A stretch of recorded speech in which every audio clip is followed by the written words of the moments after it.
જય માતાજી મિત્રો, ધન સ્વાગત છે આપણી ચેનલમાં। આજે વાત કરીશું કે જે પણ પશુપાલક મિત્રો કે જે ખેડૂત મિત્રો છે એમણે કોઈ પણ કટકની અંદર ઓનલાઈન અરજી કરી હોય અને એનું સ્ટેટસ કેવી રીતે ચેક કરવું, એટલે કે જે ડ્રો આવે છે એની અંદર નામ આવ્યું કે નથી આવ્યું એ આપણે કેવી રીતે ચેક કરી શકીએ, એના માટે આ વિડીયો બનાવી રહ્યા છીએ। તો વિડીયો પૂરો જોજો અને વિડીયોની અંદર આવી ગયા હોય તો વિડીયોને કરી દેજો એક લાઇક ને ચેનલને કરી દેજો સબસ્ક્રાઈબ।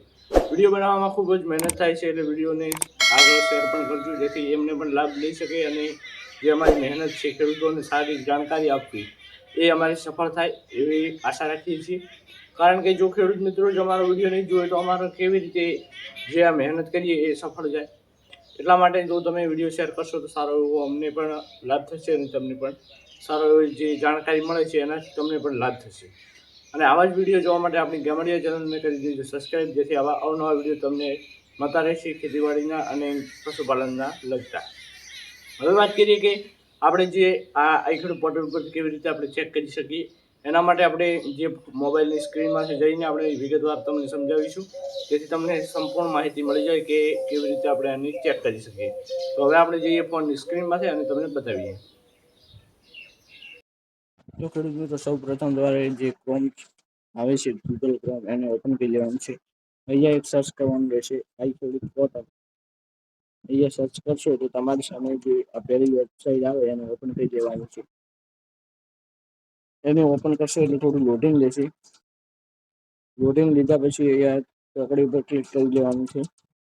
અને જો તમે લાભાર્થી નોંધણી નહીં કરેલું હોય તો પણ ખુલે નહીં। એટલા માટે જો લાભાર્થી નોંધણી બાકી છે તો નહીં બતાવે, એટલે તમારે જે લાભાર્થી નોંધણી કેવી રીતે કરવી એના માટે આપણે આઈખેડૂ પોર્ટલમાં લાભાર્થી નોંધણી કેવી રીતે કરવી એના માટે એક પ્રોપર વિડીયો બનાવી દીધો છે। જો તમે ન જોયો હોય તો આપણી ચેનલ ગામડિયા ખેડૂતની અંદર જઈને વિડીયો જોઈને આવો, પછી જ આ કામ કરશે। પછી આપણે જે આઈખેડૂ પોર્ટલ છે અહીંયાથી આપણે અને જે લોગિન બટન છે ત્યાં ક્લિક કરવાનું છે। ત્યાં ક્લિક કરશો એટલે અહીંયા 3 વસ્તુ માંગશે, આપણે જોઈ લઈએ। જે મોબાઈલ નંબર છે, પછી પાસવર્ડ હોય છે અને કેપ્ચા હોય છે। અહીંયા કેપ્ચાનો સરવાળો કરવાનો હોય છે, તો આપણે ફટાફટ નાખી દઈએ અને પછી તમને આગળ બતાવીએ। જો મિત્રો અહીંયા